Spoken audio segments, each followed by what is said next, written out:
বাংলাদেশ কি আইএমএফ এর ঋণের কিস্তি না পেতে পারে, এরকম একটা প্রশ্ন তৈরি হয়েছে। এবং সেটা যদি না হয় তার মানে কি? এবং এই যে সরকারের আন্তর্জাতিক ক্ষেত্রে বিরাট সাফল্যের দাবি করা হয়, বিশেষ করে আমাদের প্রধান উপদেষ্টার যে আন্তর্জাতিক ইমেজ, সেই ইমেজ কি যথেষ্ট পারফর্ম করছে না আইএমএফ এর লোনের ক্ষেত্রে? অলরেডি এই প্রশ্নগুলো উঠে গেছে। এমনকি বাংলাদেশ যদি ঋণের কিস্তিগুলো পায়ও, তারপরও এই প্রশ্ন বলবৎ থাকবে। আমরা একটু সাম্প্রতিক অবস্থাটা দেখি, তারপরে এই ব্যাপারে একটু অ্যানালাইজ করতে চাই। ইন্টারেস্টিং একটা রিপোর্ট এসছে আজ সকালেই আমাদের সামনে। সেটা হচ্ছে বাংলাদেশ ব্যাংকের গভর্নর বলছেন আইএমএফ এর ঋণের কিস্তি না পেলে ক্ষতি হবে না। মানে এই প্রশ্নটা কেন আসছে, উনি কি বলেছেন জানবো। তার আগে আমরা এইটুকু জেনে রাখি যে বাংলাদেশ এখন পর্যন্ত 3টা ঋণের কিস্তি পেয়েছে। সর্বশেষটা গত বছর জুনে, মানে শেখ হাসিনার সময়ে, এবং শেখ হাসিনার সময়ে ঋণের একটা কিস্তিও মিস হয়নি, প্রত্যেকটা পাওয়া গেছে। এবং জুনে যে কিস্তিটা পাওয়া গিয়েছিল এটা স্বাভাবিক কিস্তির প্রায় দ্বিগুণ পাওয়া গিয়েছিল। চতুর্থটা হওয়ার কথা ছিল গত ডিসেম্বরে। আমরা এটা মানতে প্রস্তুত আছি। অগাস্টে সরকার এসছে, খুব বেশি দিন সময় যায়নি, দেশের ইকোনমিক বিশৃঙ্খলা ছিল, যদিও সরকারকে ওই সময় টাকাটা দেয়া বেশি দরকার ছিল, যাই হোক দেওয়া হয়নি। এরপর কথা হলো যে জুনের এসে দুটো কিস্তি, চতুর্থ পঞ্চম একসাথে পাবে। আইএমএফ এর প্রতিনিধি দল কিছুদিন আগেই বাংলাদেশ সফর করে গেল। আমরা অনেক রকম ইস্যুতে ব্যস্ত ছিলাম বলে অনেকে হয়তো খেয়াল করিনি। এবং এই প্রথমবারের মতো একটা নতুন ঘটনা ঘটেছিল, সেটা হচ্ছে তারা বাংলাদেশে বসে ঋণ প্রাপ্তির ব্যাপারে কোনো রকম কোনো মন্তব্য করেনি। একটা কথা একটু বুঝে নেব আমরা, যে আইএমএফ এর ঋণ শেষ পর্যন্ত বোর্ড সভায় অনুমোদিত হতে হয়, কিন্তু যে প্রতিনিধি দল আসে মূলত তাদের অ্যাসেসমেন্টটি প্রায় ফাইনাল। তারা যদি কোনো ঋণ পাবে বলে যায়, সেই ঋণটা পাওয়া যায়। তারা যদি কোনো ঋণ বা কিস্তি পাওয়া যাবে না বা শর্ত পরিপূরণের কথা বলে যায়, সেটাই আসলে শেষ পর্যন্ত বলবৎ থাকে। শেখ হাসিনার সময় সর্বশেষ ঋণের ক্ষেত্রেও মে মাসে যে কমিটি প্রতিনিধি দল এসেছিল, তারা বাংলাদেশে বসেই ঋণ দেওয়ার ব্যাপারে, কিস্তি ছাড়ের ব্যাপারে আসার কথা বলে গেছে যে তারা এটা ছাড় করবে। আবারও বলি, প্রতিনিধি দল ছাড় করবে বললেও যে সেটা বোর্ডে ছাড় হবেই নট নেসেসারিলি, আবার উল্টো ছাড়বে না বললেও বোর্ডে ছাড় হতে পারে। মানে শেখ হাসিনার সময় বলছি, শেখ হাসিনার এই বিভৎস সময়টাতেও আইএমএফ তার সাথে কমপ্লাই করেছে, এবং তখনও বাংলাদেশ কিন্তু তার ঋণের শর্ত প্রতিপালন করতে পারেনি।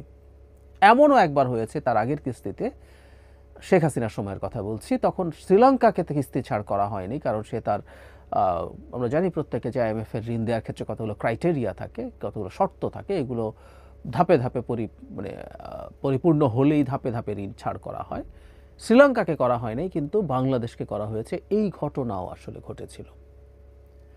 কিন্তু এবার শর্ত জানিয়ে দেয়া হলো আবার, এবং ঋণ ছাড় করা হলো না। শর্তটা হচ্ছে এই,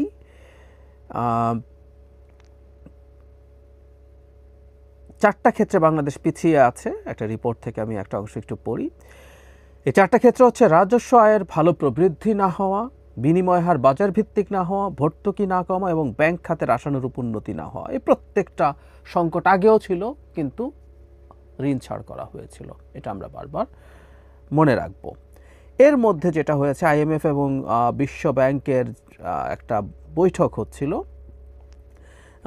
যেই বৈঠকে, এখানে বসন্তকালীন বৈঠক বলা হচ্ছে, যেখানে আমাদের অর্থমন্ত্রী এবং গভর্নর গিয়েছিলেন। তারা সেখানে গিয়ে ঋণ পাওয়ার ব্যাপারে আশাবাদ জানিয়েছিলেন। এরকম একটা নিউজ আমাদের সামনে এসেছিল, যে তাদের কথা শুনে মনে হয়েছিল যে আশাবাদী। কিন্তু সর্বশেষ জনাব আহসান এইচ মনসুর, আমাদের গভর্নর, তার বক্তব্যে কি দাঁড়াচ্ছে আমি একটু পড়ি। গভর্নর বলেন, আন্তর্জাতিক মুদ্রা তহবিলের ঋণ এখন বাংলাদেশের অর্থনীতির জন্য খুব বেশি প্রয়োজনীয় নয়। এই কথাটা ঠিক না। এটা আওয়ামী লীগের মতো কথা হলো। আমি আসবো কেন ঠিক নয় বলছি। তাদের ঋণের কিস্তি না পাওয়া গেলেও কোনো ক্ষতি হবে না। দেশের অর্থনীতি যেমন আছে তেমনই চলবে। প্রেস মিনিস্টার গোলাম মর্তুজাকে সাক্ষাৎকারে তিনি এগুলো বলছেন। তিনি গোলাম মর্তুজা এই সাক্ষাৎকারটা আপলোড করেছেন। আহসান মনসুর জোর দিয়ে বলেন, বাংলাদেশের লক্ষ্য নিজস্ব আর্থিক স্থিতিশীলতা নিশ্চিত করা এবং প্রয়োজনীয় সংস্কার স্বাধীনভাবে বাস্তবায়ন করা।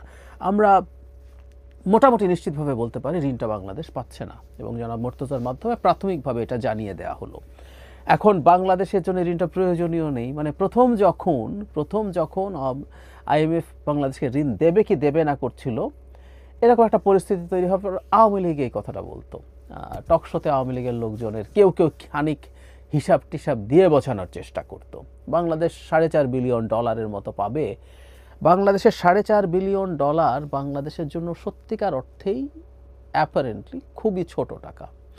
বাংলাদেশ গড়ে 7 বিলিয়ন, তখন আওয়ামী লীগের ওই সময়টাতে তো বিরাট অর্থনৈতিক প্রবৃদ্ধি নাকি হচ্ছে, $8 বিলিয়ন, $8.5 বিলিয়ন প্রতি মাসে ইম্পোর্ট হচ্ছিল। তো ফলে টোটাল টাকাটাই $4.5 বিলিয়ন বাংলাদেশের 2 সপ্তাহ আমদানি ব্যয় মেটানোর মতো, ওটা কোনো ব্যাপার না, ইত্যাদি ইত্যাদি। আর কিস্তি যদি হিসাব করি $50-60 কোটি, একবার $1 বিলিয়ন পেয়েছে, সত্যিই ওটা কোনো টাকা না। আমাদের ইম্পোর্ট কমিয়ে ফেললেও ওটা $6 বিলিয়ন দাঁড়িয়েছিল একটা পর্যায়ে ইম্পোর্ট কমানোর কারণে, তাতেও এক সপ্তাহ ওই $1 বিলিয়ন দিয়ে যায় না। সো অ্যাপারেন্টলি খুবই সামান্য টাকা। এবারও $1 বিলিয়ন একটু বেশি, এটা কিছুই না মনে হয়।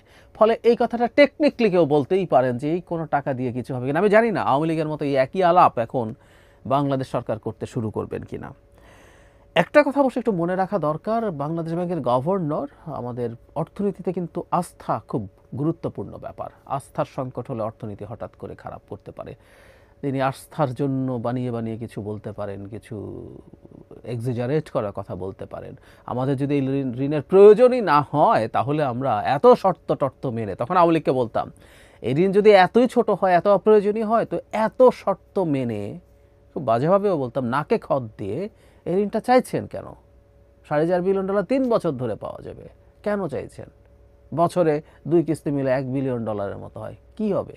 বছরে $1 বিলিয়ন, বাংলাদেশ $70-80 বিলিয়ন ইম্পোর্ট করে, কি হবে ওতে? আসলে কেন এই ঋণটা চেয়েছিল তখনই এটা নিয়ে বিস্তারিত কথা বলেছিলাম।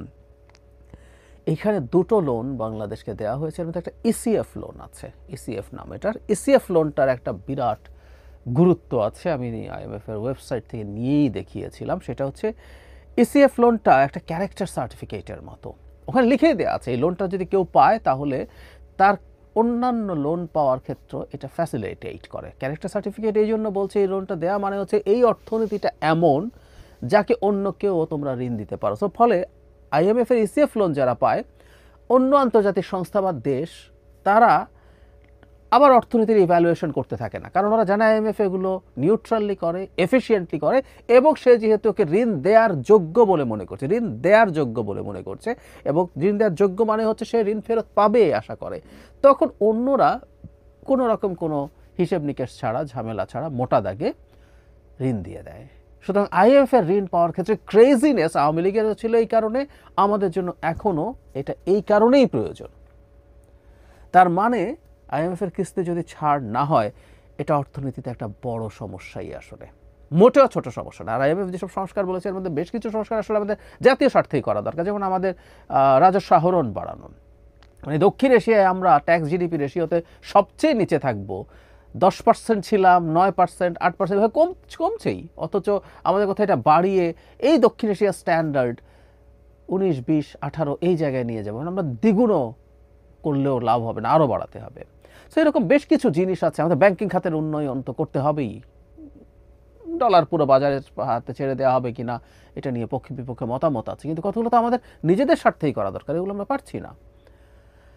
ফলে যেটা বলছি, আমাদের অর্থনীতিতে বড় সংকট তৈরি করবে আইএমএফ এর ঋণ না পাওয়া। আমাদের ভবিষ্যৎ ঋণগুলো প্রাপ্তির ক্ষেত্রে, বা আমরা কারো পেমেন্ট যদি কম রাখানোর চেষ্টা করি, একটু পরে দেব, ডেফার করার চেষ্টা করি, তারা আমাদের উপর রিলাই খুব বেশি করতে চাইবে না, খুব বেশি, আর করলেও তারা আমাদের উপর উচ্চ হারে সুদ ধরবে।